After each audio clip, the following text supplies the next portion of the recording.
നമസ്കാരം. കറങ്ങിക്കൊണ്ടിരിക്കേണ്ടി വരുമോ? ഇത് ഭയങ്കര ഓക്വേർഡ് ആയിട്ടുള്ള ഒരു പൊസിഷനിങ് ആയിപ്പോയല്ലേ. ഞാൻ അവിടെ പോയി നിൽക്കട്ടെ. So bad. I don't want to show them my ass. Okay. Can I please tell you firstly, ഇന്ന് രാജ്യത്തിൽ ആളിക്കത്തി പടർന്നുകൊണ്ടിരിക്കുന്ന ഒരു റെവല്യൂഷനായി മാറിയിരിക്കുകയാണ് ചലോ സൻസദ് എന്ന് തുടങ്ങിയ ഞാൻ എത്തിച്ചേരാൻ തീരുമാനിച്ച ആ ഒരു പ്രൊട്ടസ്റ്റ് മാർച്ച് ഡേ. കഴിഞ്ഞ ഓൾമോസ്റ്റ് ഒരു മാസമായി 34-35 ദിവസമായി ഞാൻ ഫോളോ ചെയ്യുന്ന ഒരു പ്രൊട്ടസ്റ്റ് ആയിരുന്നു. അത് എത്ര പേര് ആ തുടക്കം മുതൽ കേരളത്തിൽ ഫോളോ ചെയ്യുന്നുണ്ടായിരുന്നു എന്ന് എനിക്കറിയില്ല. I want to ask you, how many of you were following it from day 1? Okay, that's very good actually. And പതുക്കെ ഇത് കണ്ട് തുടങ്ങിയതിന് ശേഷം എനിക്കിത് കാണാതെ പറ്റുന്നില്ലായിരുന്നു. I wanted to know what was happening every minute, every day. It became an obsession for me.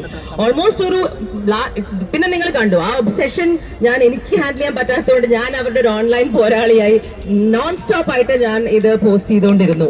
I couldn't stop. It was like I had a problem. A lot of friends called me and asked me എന്റെ account hack ആയിട്ടുണ്ടോ, എനിക്ക് ഭ്രാന്തായോ. അതൊക്കെ പണ്ടേ ഉള്ളതുകൊണ്ട് കുഴപ്പമുണ്ടായിരുന്നില്ല. I didn't have to adjust. So now what's happened is 20ാം തീയതി സോനാം വാങ്ചുക് ജീനെ ആ സ്റ്റേജിൽ നിന്ന് വലിച്ചുകൊണ്ട് പോയ രീതി ഒരു ജനാധിപത്യ രാജ്യത്തിന്റെ രീതിയല്ല. അത് കണ്ടപ്പോൾ എനിക്ക് സഹിച്ചില്ല. അപ്പൊ ഞാൻ വിചാരിച്ചു ഈ ഓൺലൈൻ പോരാട്ടം പോരാ, നമുക്കൊന്ന് കളത്തിലിറങ്ങി നോക്കാം. ഞാൻ അങ്ങനെ നമ്മുടെ നാട്ടിൽ നടക്കുന്ന എനിക്ക് ഇഷ്ടപ്പെട്ട കാര്യത്തിനൊക്കെ ഞാൻ പ്രൊട്ടസ്റ്റ് ചെയ്യാൻ പോയിട്ടുണ്ട്. പക്ഷെ രാജ്യാന്തര തലത്തിൽ നടക്കുന്ന ഒരു പ്രൊട്ടസ്റ്റ് ഞാൻ പോയിട്ടില്ല. സോ ഐ വാസ് ലൈക്ക് പോണോ? നമ്മുടെ നാട്ടിൽ നിന്ന് ആരെങ്കിലും യൂഷ്വൽ റിസർവേഷൻസ് എവരിബഡി ഹാസ്. നിങ്ങൾക്ക് മാത്രമല്ല ഏത് പ്രായക്കാർക്കും ആ റിസർവേഷൻസ് തന്നെയുണ്ട്. ബിക്കോസ് കൂടെ വരാൻ ആരെങ്കിലും ഉണ്ടാവും, സെയിം ചിന്താഗതികൾ ആൾക്കാരുണ്ടാവും. But you know what, I was so pleasantly surprised. ഓരോ ഡിഫറെന്റ് പ്രായക്കാര്, നോയില എന്ന് പറഞ്ഞ 24 വയസ്സുകാരി, ഷീസ് എൻ ആക്ടർ. സിജാറോസ് എന്ന് പറഞ്ഞ 36 വയസ്സുകാരി, she's an actor and A dancer. Janmoni Das എന്ന് പറഞ്ഞ എന്റെ മേക്കപ്പ് ആർട്ടിസ്റ്റ്. അപ്പൊ I was like, U know what, let's do this എന്ന് പറഞ്ഞു. ജാനും നോയിലയും ഇവിടുന്ന് പോയി. Sija joined us from Chennai. അവിടെ എത്തി ആൻഡ് അവിടെ എത്തിച്ചേരാൻ ഭയങ്കര ബുദ്ധിമുട്ടായിരുന്നു. എന്ന് പറയുമ്പോൾ എല്ലാവരും ബാരിക്കേഡ്സ് ആയിരുന്നു. They did not want protesters to reach the area of protest. That was the number one thing I noticed. Trains were diverted.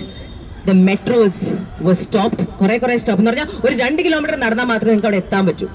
അപ്പോൾ നമ്മൾക്ക് പ്രൊട്ടസ്റ്റ് ചെയ്യാൻ പറ്റുമെന്ന് പറയുന്നത് ഇന്ത്യയുടെ ഒരു റൈറ്റ് ആണല്ലേ. സത്യാഗ്രഹത്തിലൂടെ അല്ലേ നമുക്ക് നമ്മുടെ ഫ്രീഡം കിട്ടിയത്. അത് തന്നെ നമ്മുടെ കയ്യിൽ നിന്ന് എടുത്തുകൊണ്ട് പോവുകയാണ് അവര്. That is not fair. I did not like it at all. അവിടെ അകത്തെത്തി ഈ പ്രൊട്ടസ്റ്റിനകത്തേക്ക് ഞാൻ ചെല്ലുന്ന ഒരു 4-5 മണിക്കൂർ എടുത്തു അവിടെ എത്താൻ എയർപോർട്ടിൽ നിന്ന്. യൂഷ്വലി അരമണിക്കൂർ എടുക്കേണ്ട കാര്യമാണ്. ഞങ്ങൾ ഹോട്ടലിൽ എത്തിയപ്പോൾ 12-1 മണിയായി. 9 മണിക്കാണ് ഫ്ലൈറ്റ് ലാൻഡ് ചെയ്തത്. ഇത് കഴിഞ്ഞിട്ട് അകത്തേക്ക് പോയപ്പം രാവിലെ ഓൾറെഡി ലാത്തി ചാർജ്. നിങ്ങൾ ആ വിഷ്വൽസ് കണ്ടിട്ടുണ്ടാവും. ഗീതാഞ്ജലി വാങ്ചുക്കിനെ ആ ട്രക്കിൽ നിന്ന് വലിച്ചയക്കാൻ നോക്കുന്നു. അഭിജിത്തിനെ കൊണ്ടുപോകുന്നു.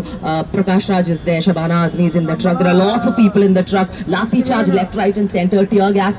ആ ഒരു ഏരിയ കുറച്ചു നേരം കഴിഞ്ഞ് ഞാൻ അവിടെയാണ് എത്തിപ്പെട്ടത്. ഇതൊക്കെ കഴിഞ്ഞിട്ട് അപ്പൊ ഞാനും നോയിലയും അങ്ങോട്ട് കയറുമ്പോൾ ആ സമയത്തേക്ക് എല്ലാവരും പോയി കുറച്ചൊന്ന് കാമായി പെർമിഷന് വേണ്ടി വെയിറ്റ് ചെയ്യാണ് എല്ലാവരും. ആ 3 ബാരിക്കേഡ്സ് ഉണ്ടായിരുന്നു.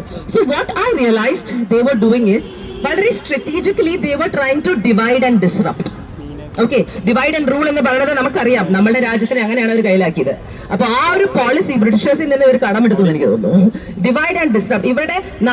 ഇവരുടെ ഫേസസ് ആയി കാണുന്ന അഭിജിത്ത്, ആശുതോഷ്, സൗരവ് എന്ന ഈ മുഖങ്ങളുടെ വാക്കുകളാണല്ലോ നമ്മൾ കേൾക്കുന്നത്. അവരെ സ്പ്ലിറ്റ് ചെയ്ത് കളഞ്ഞു. To the point where JP Nadda എന്ന് പറഞ്ഞ മിനിസ്റ്റർ സംവാദത്തിന് വേണ്ടി വീട്ടിലേക്ക് വിളിച്ചു. നുണ പറഞ്ഞ് വിളിച്ചിട്ട് അവരെ അവിടെ ഡീറ്റെയിൻ ചെയ്തു, ഫോണില്ലാതെ. So they are liars. Like what sort of country are we living in? It's unbelievable. Innata illa, you know, like they're trying to put a plain face. You will never see this on mainstream media. I can talk with confidence because ഞാൻ അവിടെ ഉണ്ട്. ഞാൻ നേരിട്ട് അവരുടെ ചോദിച്ചതാണ്. Why is he not there? Why were you guys? You know, അപ്പോഴാണ് നമുക്കിത് kind of മനസ്സിലാവുന്നത്. ഈ ലീഡർഷിപ്പിനെ സ്പ്ലിറ്റ് ചെയ്തു എന്ന് മാത്രമല്ല, അവർ ഈ പ്രൊട്ടസ്റ്റേഴ്സിനെയും സ്പ്ലിറ്റ് ചെയ്ത് കളഞ്ഞു. ഈ ബാരിക്കേഡ്സ് വെച്ച് ഞങ്ങളൊക്കെ ഉള്ളിൽ സ്റ്റക്കായ ആൾക്കാരാണ്. ഞാൻ, നോയില, സിജയ്ക്കൊക്കെ അകത്തേക്ക് കയറാൻ പറ്റാൻ വളരെ ഡിഫിക്കൽട്ട് ആയിരുന്നു. ബിക്കോസ് ആ സമയത്ത് അവർ ബാക്കും ബ്ലോക്ക് ചെയ്ത് തുടങ്ങി. അപ്പൊ ബ്ലോക്ക് ചെയ്തിട്ട് അവര് അറ്റാക്ക് മോഡാണ്. ഈ കുട്ടികൾ വളരെ പീസ്ഫുൾ ആയി പ്രൊട്ടസ്റ്റ് ചെയ്ത കുട്ടികളാണ്. ഞാനൊക്കെ കുറച്ച് പ്രിവിലേജിൽ വളർന്നാണ്. ഞാൻ ഫ്ലൈറ്റ് പിടിച്ച് അവിടെ പോയെ. ഞാൻ ഹോട്ടൽ ബുക്ക് ചെയ്തു താമസിക്കാൻ. ഇവിടെ എത്തുന്ന കുട്ടികൾക്ക് ഫ്ലൈറ്റ് ട്രെയിൻ ബുക്ക് ചെയ്യാനുള്ള കാശ് പോലും ഇല്ല. യു വിൽ നോട്ട് ബിലീവ് അങ്ങനത്തെ കൊച്ചുങ്ങളാണ് ഇന്ന് നമ്മുടെ ഇന്ത്യയിൽ അവരുടെ റൈറ്റ്സിന് വേണ്ടി പോരാടുന്നത്. That is unbelievable. യുനോ അച്ഛാ, അത് യുനോ പീസ്ഫുള്ളി പാട്ടും പാടി സ്ലോഗൻസും ചാണ്ട് ചെയ്ത് സംവാദത്തിലൂടെ വളരെ ഭംഗിയായി ഭാഷയോ ഒരു ഡിഫറൻസും ഇല്ല. ഈ ഒരു തലമുറയുടെ, ഈ ജനറേഷൻ സി അല്ലെ, ജെൻ സി എന്ന് പറഞ്ഞ ഈ തലമുറയുടെ ഒരു ബെനിഫിറ്റ് ഞാൻ പറയാം. there is no difference. they are a digital community, they are a global community. ഇവരെല്ലാരും ചിന്തിക്കുന്ന ഒരേപോലെയാണ്. ഇവരുടെ ഉള്ളില് റിലിജൻ ഇല്ല, കാസ്റ്റ് ഇല്ല, ക്രീഡ് ഇല്ല, കളർ ഇല്ല. there is nothing. because എന്റെ ലൈഫിൽ 44 വയസ്സായ എനിക്ക് ഇത്രയും അധികം കൂട്ടത്തിൽ നിന്നിട്ട് ഏറ്റവും സേഫ് ആയി തോന്നിയത് ആ പ്രൊട്ടസ്റ്റിലാണ്. because I was surrounded by men, 70-80% men and young men, testosterone തുളുമ്പുന്ന men, but I felt so safe. that is the future of the country. that is what you want the country to be. So then I realized that, what? ഇവരുടെ ശബ്ദം അടിച്ചമർത്തുകയാണ്. എന്താണ് ഇവർ ചോദിക്കുന്നത്? What are you asking for? You are asking for your basic right to education. ഒരു education എന്ന് പറയുന്നത് നമ്മളുടെ എല്ലാവരുടെയും ജീവിതത്തിൽ വളരെ ഇമ്പോർട്ടന്റ് ആയ ഒരു സാധനമാണ്, ഫൗണ്ടേഷൻ ആണ്. എന്റെ ജീവിതത്തിൽ എനിക്ക് എന്റെ എഡ്യൂക്കേഷനാണ് എല്ലാം തന്നിരിക്കുന്നത്, എന്റെ ടീച്ചേഴ്സ് ആണ് എനിക്ക് എല്ലാം തന്നിരിക്കുന്നത്, എന്റെ ഗുരുക്കന്മാർ എന്റെ ഐഡൽസ് ആണ്. Because education is so important. and NEET examination papers leak ആവുമ്പോൾ അതിനു വേണ്ടി പഠിക്കുന്ന കുട്ടികൾ മാത്രമല്ല, അതിനു വേണ്ടി ബുദ്ധിമുട്ടി കാശുണ്ടാക്കി ഈ കുട്ടികളുടെ പഠിത്തം നോക്കുന്ന ആ അച്ഛനമ്മമാരുടെ ഒക്കെ സ്വപ്നം തകർന്നു പോവാണ്. ആൻഡ് ആ അത്രയും ബുദ്ധിമുട്ട് വീണ്ടും ഒന്ന് ചെയ്യുക എന്ന് പറയുന്നതൊക്കെ it's impossible. I don't even know what it's like, because ഞാനത് ചെയ്യാത്ത ആളാണ്. സോ ഈ ഒരു സംഭവം ഇത്രയും ലാഘവത്തോടെ, ഒരു അക്കൗണ്ടബിലിറ്റി എടുക്കാതെ, ഒരു ഡയലോഗിന് വരാതെ അവരത് ധാർഷ്ട്യത്തോടെ കാണുമ്പം why should we accept it?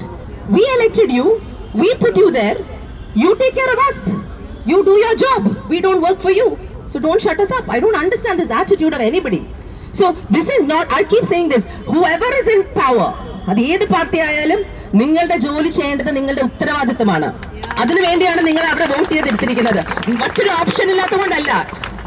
So I want to tell all the youngsters here, how many of you have a voters ID? Use your freaking right. 2029 when it comes time to vote, because നിങ്ങൾ vote ചെയ്താലേ മാറ്റം വരൂ. നിങ്ങളാണ് ഈ രാജ്യത്തെ 70% ആൾക്കാര്. നിങ്ങൾ ഇതെനിക്കറിയാം. എന്റെ 32ാമത്തെ വയസ്സിലാണ് ഞാൻ വോട്ടേഴ്സ് ഐ ഡി എടുത്തത് വോട്ട് ചെയ്യാൻ. ബിക്കോസ് എനിക്കത് മനസ്സിലായില്ല. I didn't know the importance of what a country can do for its people if you put the right people in power and the wrong people in power. അത് മനസ്സിലാക്കിയപ്പോൾ ഞാൻ vote ചെയ്തു. and I don't miss it, and you shouldn't do it too, because you guys are much smarter than us. and the way you guys are handling it, can I tell you, ഇന്നത്തെ ഈ Gen Z എന്ന് പറഞ്ഞ ആൾക്കാർ handle ചെയ്യുന്ന ഒരു രീതി is incredible. അവർ ഈ ലാത്തി ചാർജിനെ ഒക്കെ ഭയങ്കര ഒരു വൈബാക്കി മാറ്റിയേക്കാണ്. They've made lathi charge cool, pure gassing first time experience. and it's not a joke. ഇപ്പോൾ എന്താ പറ്റിയെന്നറിയാവോ? ആ ഒരു പ്രൊട്ടസ്റ്റ് മര്യാദയ്ക്ക് നടക്കാൻ പറ്റിയിരുന്നെങ്കിൽ, forget the protest, അതിനു മുമ്പ് ഒരു കോൺവെർസേഷൻ, ഒരു ഡയലോഗിന് ഇവര് വന്നിരുന്നെങ്കിൽ ഒരു പക്ഷേ അങ്ങോട്ടും ഇങ്ങോട്ടും വിട്ടുവീഴ്ചകളൊക്കെ ഉണ്ടായേനെ. ഇനി ആ വിട്ടുവീഴ്ച ഉണ്ടാവുമോ? ബിക്കോസ് അടിച്ച് പപ്പടമാക്കി ആണ് ഈ കൊച്ചുങ്ങളെ മാറ്റിയിരിക്കുന്നത്. അതും യൂണിഫോമിൽ ബാഡ്ജ് നെയിംസ് ഇല്ലാത്ത ആൾക്കാര്, യൂണിഫോം ഇല്ലാത്ത ആൾക്കാര്, ഗുണ്ടകളാണ് അവിടെ. ഇതൊന്നും നിങ്ങളെ കാണിച്ചു തരുന്നില്ല main stream media. Okay, you have to believe me when I say this. What you're seeing on mainstream media is a whole different narrative. അത് പ്ലാന്റഡ് ആയിട്ടുള്ള ആൾക്കാരാണ്. അത് നമുക്കറിയാം. അത് അവർ തന്നെ ഇറക്കിയ ആൾക്കാരാണ്. എന്നിട്ട് എല്ലാരും നിങ്ങളെ പോലെ, എല്ലാരും നമ്മളെ പോലെ ഒക്കെ തന്നെ ഇരിക്കും. അവരുടെ അടുത്ത് കല്ലെറിഞ്ഞാൽ നമ്മൾ പറയും കുട്ടികൾ കല്ലെറിയാണെന്ന്. എന്നിട്ട് പോലീസിന് ഡാമേജ് ആയെന്ന്. ഈ കൊച്ചുങ്ങളെ അടിക്കുന്നത്, ഇത് കൊച്ചുങ്ങൾ 15 വയസ്സ് 12 വയസ്സിൽ കൊച്ചിനൊക്കെ ചെപ്പക്കുരുക്കെ എടുക്കുന്നത്, ഈ ലാത്തിയിൽ ആണിയൊക്കെ വെച്ചിട്ട്. What is this? Is this a democracy? When people are asking for accountability, you use force on them? It's not acceptable. It is not acceptable. അവിടെ എത്തിയപ്പോൾ എനിക്ക് ഏറ്റവും ഫീൽ ചെയ്തത് ജനാധിപത്യം മരിച്ചോ, ഒരു ഫാസിസ്റ്റ് ഗവൺമെന്റിലാണോ നമ്മൾ ജീവിക്കുന്നത് എന്നൊക്കെ ചിന്തിച്ചു പോയി. കേരളത്തിൽ നമ്മൾ ഭയങ്കര ഭാഗ്യം ചെയ്തവരാണ് ശരിക്കും. എത്ര അങ്ങോട്ടും ഇങ്ങോട്ടും അടിയുണ്ടെങ്കിലും നമ്മൾ വി ഹാവ് ഹ്യൂമാനിറ്റി അല്ലേ? എഡ്യൂക്കേഷൻ എന്ന് പറയുന്നത് ആയിരുന്നു ഇതിന്റെ തുടക്കത്തിലെ കോസ്. ഇന്ന് അത് മനുഷ്യത്വമായി മാറിയിരിക്കുകയാണ് ഈ പോരാട്ടം. പക്ഷെ ആ പ്രൊട്ടസ്റ്റിൽ അവർ അങ്ങനെ ഹാൻഡിൽ ചെയ്തത് കൊണ്ട് ഇപ്പോ രാജ്യം മുഴുവൻ യുവത്വം ഇറങ്ങിയിരിക്കുകയാണ്. ഇതൊരു CJP അവരുടെ ഒരു പ്രോപ്പഗാൻഡ ആയിരുന്നു, അവരുടെ ഒരു പോളിറ്റിക്സ് ആയിരുന്നു എന്നൊക്കെ രാജ്യം പറഞ്ഞു.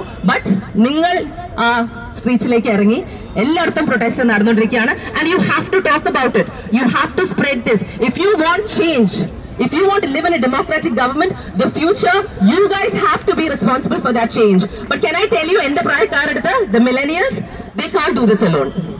They will do it. They will be നമ്മുടെ പോരാളികൾ out on the field. അവരുടെ ഗട്ട്സും വെച്ച് അവരുടെ വൈബും വെച്ച് അവരുടെ സെൻസ് ഓഫ് ഹ്യൂമറും വെച്ച് they are ready to fight for us, but they need our support. So we need to be there behind them, guide them. We need to make sure the protest continues for as long as it continues. നമുക്കത് എങ്ങനെ ചെയ്യാൻ പറ്റും? നമ്മുടെയൊക്കെ മക്കളല്ലേ ഇവര്, മില്ലേനിയൽസും അവരുടെ മോൾട്ടേ ജനറേഷനിലെ കുട്ടികളാണ്, Gen Z and everybody down below. You make sure if they need a train ticket, you buy them that train ticket. If they need money for food, you send them their money for food. If they need medicine, you give them medicine. If they need legal advice, you give them legal advice. Because we don't want to live in a country where you don't listen to us. Right? And you guys need to scream louder and harder. And all I want to say is I'm so proud of the future. അടുത്തൊരു കുറച്ച് നാൾ നിങ്ങളും കൂടെ വളർന്നു വന്ന് you'll be able to do amazing things for the country, and I'm rooting for you, and I really hope that education വലിയ മാറ്റങ്ങൾ വരും. അവർ ചോദിച്ചിരിക്കുന്ന ബേസിക് ആയിട്ടുള്ള കുറച്ച് കാര്യങ്ങളുണ്ട്. നമ്മളുടെ എഡ്യൂക്കേഷൻ മിനിസ്റ്റർ ധർമ്മേന്ദ്ര പ്രധാന്റെ റെസിഗ്നേഷൻ, മരിച്ചുപോയ ആത്മഹത്യ ചെയ്ത കുട്ടികളുടെ ഓരോ കുടുംബത്തിനും 1 കോടി രൂപ വെച്ചാണ് അവർ ചോദിച്ചിരിക്കുന്നത്. അതുപോലെ തന്നെ സോനം വാങ്ചുക് ജിന്റെ കൂടെ ഒരു കോൺവെർസേഷന് വേണ്ടി നിരവധി ആൾക്കാർ വന്നുകൊണ്ടിരിക്കുന്നുണ്ട്. അദ്ദേഹത്തിന്റെ ഹങ്കർ സ്ട്രൈക്ക് ആ ഒരു കോൺവെർസേഷൻ നടന്നാൽ നിൽക്കും. ഐ തിങ്ക് ഓൾസോ ഈ അടികിട്ടിയ കുട്ടികളുടെ അഗേൻസ്റ്റ് കുറെ കേസസ് ഒക്കെ ഉണ്ട്, അതും വിഡ്രോ ചെയ്യണം എന്നാണ്. ഇതൊക്കെ ചെയ്താൽ they are ready to stop it all. But please screaming, please keep shouting, keep raising your voice, because you can't silence us. Use your voice. Thank you so much for being here. Thank you for having me. ഒരു വഴി കൂടെ പറഞ്ഞു നിർത്തിക്കോട്ടെ. കുറെ ആൾക്കാർ എന്നെ നന്നായി തുറ വിളിക്കുന്നുണ്ട് ഓൺലൈന്. 2 വാക്ക് അവർക്ക് വേണ്ടി. എന്റെ പൊന്നു ചേട്ടന്മാരെ, ചേച്ചിമാരെ, അനിയന്മാരെ, അനിയത്തിമാരെ, ഇത് എന്റെ ശബ്ദം, ഇത് എന്റെ സ്വാതന്ത്ര്യം, ഇത് ഞാൻ എനിക്കിഷ്ടമുള്ള രീതിയിൽ ഉപയോഗിക്കും. ഇനി നിങ്ങൾക്ക് എന്തിനെ കുറിച്ചെങ്കിലും സംസാരിക്കണമെങ്കിൽ നിങ്ങൾ സംസാരിച്ചോ, അത് നിങ്ങളുടെ സ്വാതന്ത്ര്യം, ഞാൻ ഒന്നും പറയാൻ വരത്തില്ല. സോ അത്രേ ഉള്ളൂ, പറഞ്ഞു കൊടുക്ക. Be cool, like tell them.